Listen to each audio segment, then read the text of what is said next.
وہ عورت روز اس نوجوان کو دیکھتی، لیکن وہ بغیر اسے دیکھے سر جھکا کر آگے نکل جاتا تھا۔ دیکھنے میں وہ کسی مدرسے کا طالب علم لگتا تھا، لیکن خوبصورت اتنا تھا کہ وہ اسے دیکھتے ہی اپنا دل دے بیٹھی، اور اب چاہتی تھی کہ وہ نوجوان بھی اس کی طرف متوجہ ہو، لیکن وہ اپنی مستی میں مگن، سر جھکائے زیر لب کچھ پڑھتا ہوا روزانہ ایک مخصوص وقت پر اس گلی سے گزرتا، پر کبھی آنکھ اٹھا کر بھی نہ دیکھتا تھا۔ اس عورت کی اب ضد بن گئی تھی، اور وہ حیران تھی کہ کوئی ایسا بھی ہو سکتا ہے جو اس کی طرف دیکھے ہی نہ، اور ایسا اس عورت کا سوچنا حق بھی تھا، کیونکہ وہ اپنے علاقے کی امیر اور خوبصورت عورت تھی۔ اسے حیرت تھی کہ جس کی خوبصورتی دیکھنے کے لیے لوگ ترستے ہیں، اور وہ خود کسی کو پسند کرے اور وہ مائل نہ ہو اور اس کی طرف دیکھنا گوارا ہی نہ کرے۔ اپنی انا کی شکست اور خوبصورتی کی توہین پر وہ عورت پاگل ہو گئی تھی، اور اب کوئی ایسا طریقہ سوچنے لگی جس پر وہ اس نوجوان کو حاصل کر سکے اور اس کا غرور توڑ سکے۔ آخر کار شیطان نے اسے ایسا طریقہ سمجھا دیا جس میں پھنس کر وہ نوجوان اس کی بات مانے بغیر رہ ہی نہیں سکتا تھا۔ اگلے دن جب وہ گزرنے لگا تو ایک عورت اس کے قریب آئی اور کہنے لگی، بیٹا، میری مالکن تمہیں بلا رہی ہے۔ نوجوان نے کہا، ماں جی، آپ کی مالکن کو مجھ سے کیا کام ہے؟ عورت نے کہا، بیٹا، اسے تم سے کوئی مسئلہ پوچھنا ہے اور وہ مجبور ہے کہ خود باہر نہیں آ سکتی۔ نوجوان اس کے ساتھ چلا گیا۔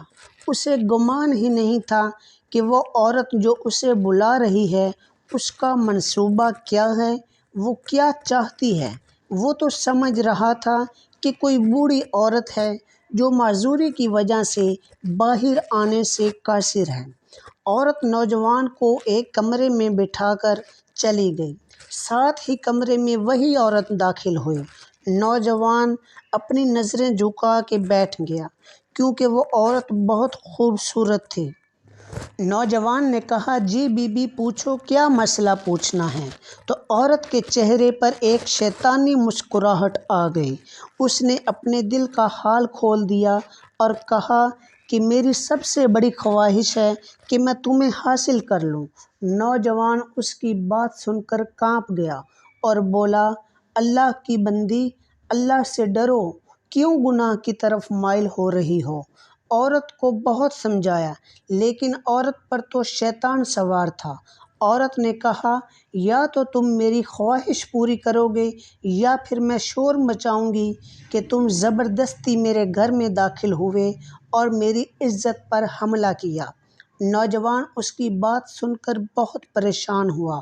اسے اپنی عزت کسی بھی طرح محفوظ نظر نہیں آ رہی تھی کہ وہ اس عورت کی بات مانتا تو گنہگار ہوتا، اور اگر نہ مانتا تو لوگوں کی نظروں میں بہت برا بنتا۔ وہ علاقہ جہاں لوگ اس کی شرافت کی مثال دیتے ہیں، وہاں ایسا الزام لگ جائے، ایسا اسے گوارا نہیں تھا۔ دل ہی دل میں وہ اللہ کی طرف متوجہ ہوا اور اللہ سے مدد چاہی تو اس کے ذہن میں ایک ترغیب آ گئی۔ اس نے عورت سے کہا کہ ٹھیک ہے، میں تمہاری خواہش پوری کرنے کے لیے تیار ہوں، لیکن مجھے پہلے بیت الخلاء کی حاجت ہے۔ عورت نے اسے بیت الخلاء کا بتا دیا۔ اس نوجوان نے اندر جا کر ڈھیر ساری غلاظت اپنے جسم پر مل لی اور باہر آ گیا۔ عورت اسے دیکھ کر چلائی کہ یہ تم نے کیا کیا ظالم، مجھ جیسی نفیس عورت کے سامنے اتنی گندی حالت میں آ گئے، دفع ہو جاؤ، نکل جاؤ میرے گھر سے۔ نوجوان وہاں سے نکلا اور قریب ہی نہر پر اپنے جسم اور کپڑوں کو اچھی طرح پاک کیا اور اللہ کا شکر ادا کرتے ہوئے مدرسے میں واپس چلا گیا۔ دوستو، امید ہے کہ آپ کو ہماری یہ ویڈیو پسند آئی ہوگی۔ ویڈیو پسند آئی ہو تو لائک اور شیئر ضرور کر دیں۔ اچھی بات شیئر کرنا بھی صدقہ جاریہ ہے۔ جزاک اللہ۔